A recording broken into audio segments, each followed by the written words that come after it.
ආන්තික පිරිවැය ගානක් හදද්දී ඔයා මුලින්ම කරන්න ඕනේ මේ ගාන හොඳට කියවලා සල්ලි හම්බෙන්නේ කාගෙන්ද කියලා බලන්න.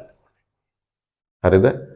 දැන් මේ ගානේ ළමයි සල්ලි හම්බෙන්නේ මේ සංචාරක ඒජන්සියට සම්බන්ධ වෙන සංචාරණය කරනු ලබන පුද්ගලයන්ගෙන් තමයි සල්ලි හම්බ වෙන්නේ.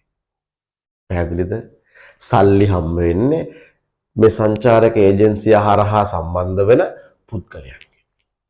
පුද්ගලය ප්‍රමාණය පුතේ වැඩි වෙන්න පිරිවැය වැඩි වෙනවා නම් ඒක විචල්්‍ය පිරිවැයකුත්.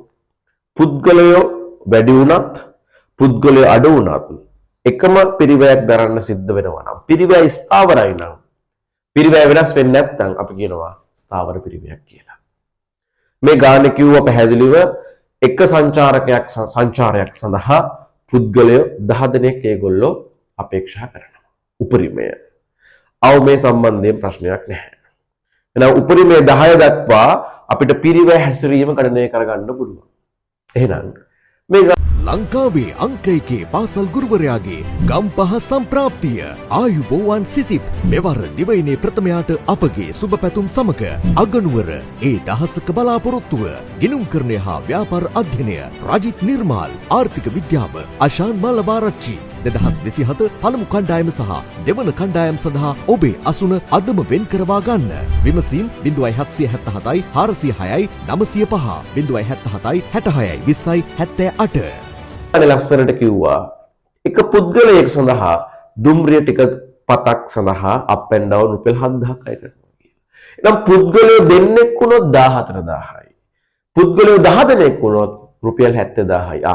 පුද්ගලයෝ සංඛ්‍යාව වැඩි වෙන්න පිරිවැය වැඩි වෙනවා නම් විචල්්‍ය පිරිවැයක්. පැහැදිලි. ආහාර පාන එක පුද්ගලයෙකු සඳහා නවාතැන් ගාස්තුව එක පුද්ගලයෙකු සඳහා ඔයා දන්නවා දැන් මේ වගේ සංචාරක ඒජන්සියකින් හරහා විනෝද ගමනක් යද්දී ලංකාවේ විවිධ තැන් වලින් පුද්ගලයෝ හම්බ වෙනවා. එතකොට මේ පුද්ගල කණ්ඩායමම එක රූම් එකකට දාන්න බෑ. මොකද අපි දන්නේ නැහැ මේ පුද්ගලයන්ගේ අදහස් හැසිරීම කොයි වගේද කියලා. එතකොට මේ වගේ ගානකද ප්‍රැක්ටිකල් නොලෙජ් එකත් වැදගත්.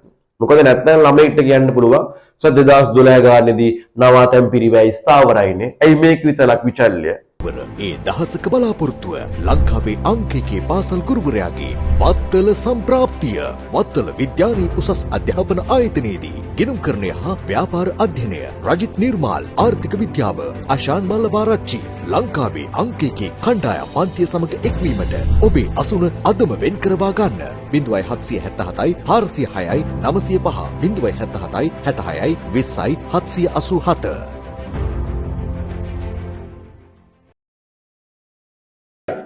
ඔයා දන්නා සූත්‍ර දෙකක් තියෙනවා. සූත්‍ර කියලා දෙකක් තියෙනවා. එකක් BEP සූත්‍රය. පිරිවැයවත් ආවරණය කරගන්න කොච්චරක පුද්ගල ප්‍රමාණයක් ගෙන්න ගන්න ඕනේද? තව සූත්‍රයක් තියෙනවා මෙච්චරක ලාභයක් ගන්න කොච්චරක පුද්ගල ප්‍රමාණයක් ගෙන්න ගන්න ඕනේද? පැහැදිලිද? BEP සූත්‍රයට එනම් FC කීයද? හරිම ලේසි හදාගන්න.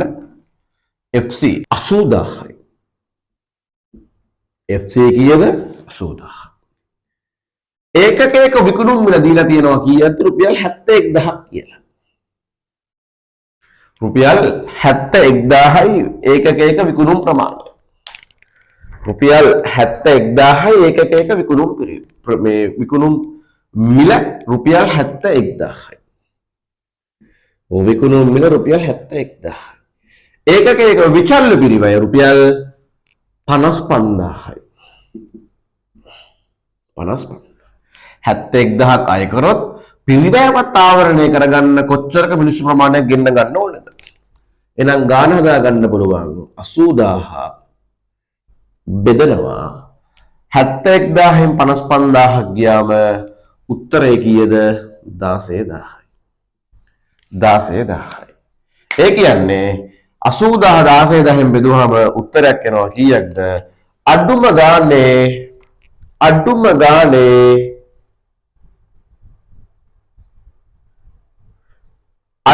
ගානේ මිනිස්සු 5 දෙනෙක්වත් මේකට ගෙන්න ගන්න වෙනවා.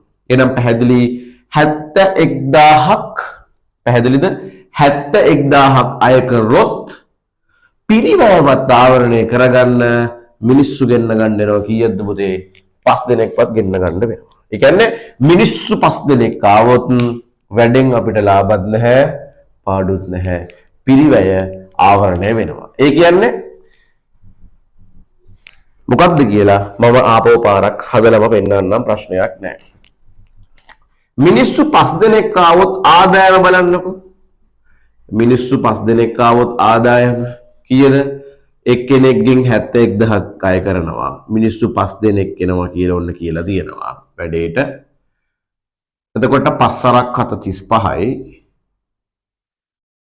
5 1 5යි 3,55,000ක් අපිට සල්ලි වලින් හම්බ වෙනවා. පැහැදිලිද? එතකොට මේකෙන් තමයි බෝට්ටු වලට මාර්ග ප්‍රදේශක ආහාර පාන අතුලත් වීමේ ගාස්තු දුම්රිය ප්‍රවේශ පත්‍ර ඔක්කොට වීදම් කරන්න අපි මෙන්න මේකෙන්. ඒ ටික ඔක්කොම වීදම් කරාට පස්සේ අතේ සරපාත්වත් ඉතුරු වෙන්න විදියක් නැහැ. දැන් බලමු අපි වියදම.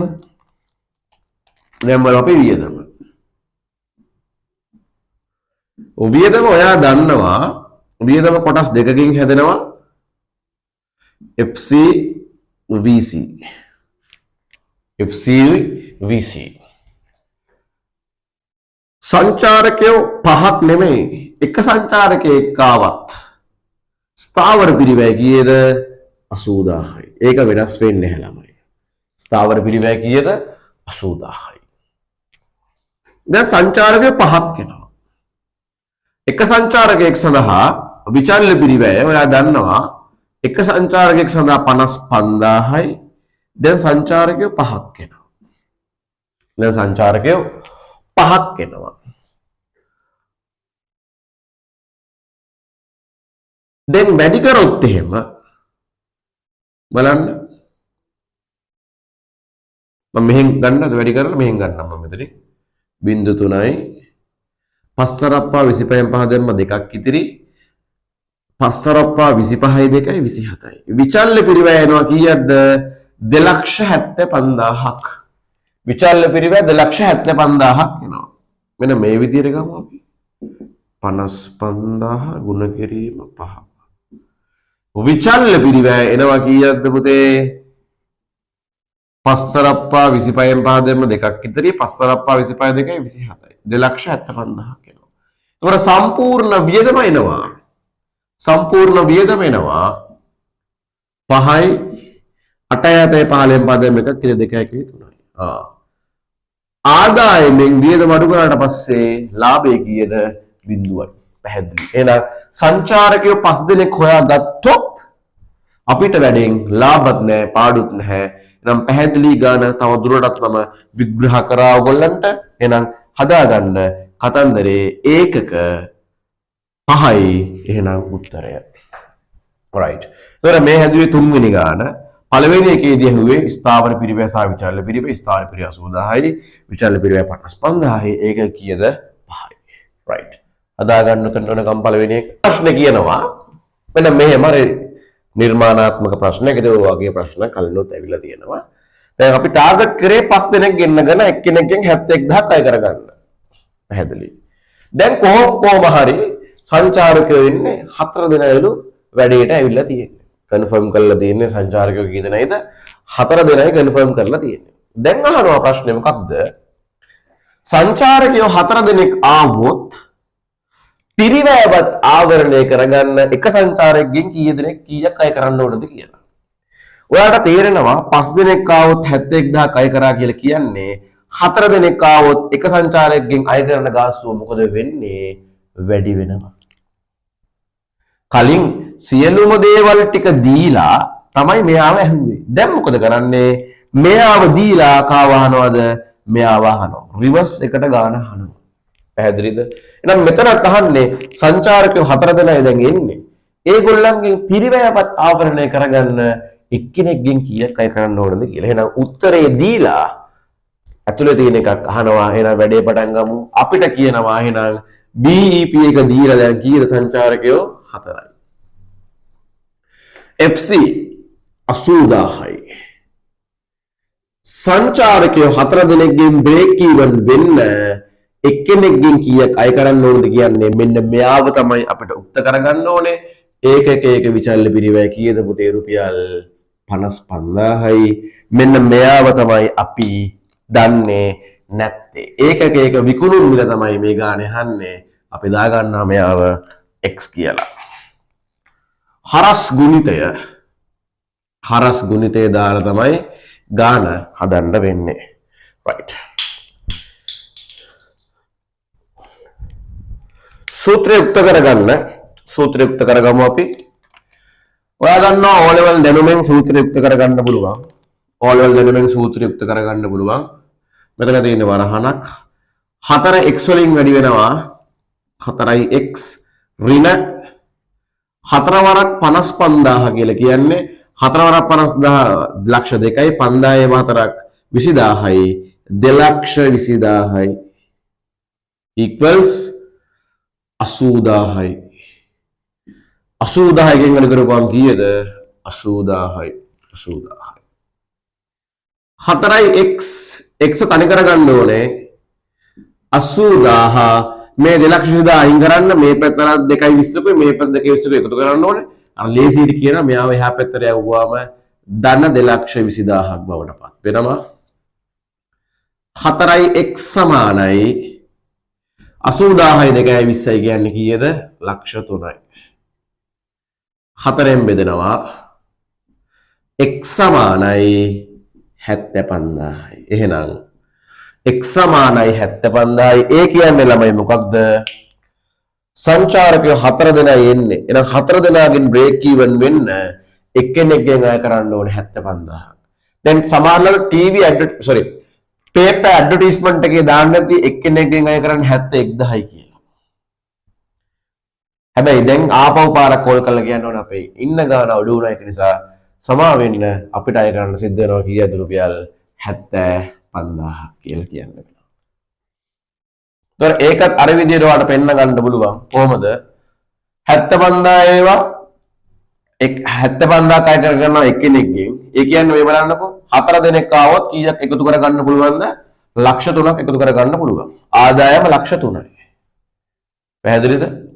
ස්ථාවර පිරිවැයට 80000ක් යනවා. ඒතකොට ලක්ෂ 3ෙන් 80000ක් ගියාම ඉතුරු වෙන්නේ කීයද? 220යි. පැහැදිලිද? ඉතුරු වෙන්නේ කීයද පුතේ? රුපියල් 220000 ඉතුරු වෙන්නේ. එතකොට 4 දෙනෙක්ට විචල්්‍ය පිරිවැය යනවා කීයක්ද? 55 ඒවා 4ක් 220000ක් යනවා.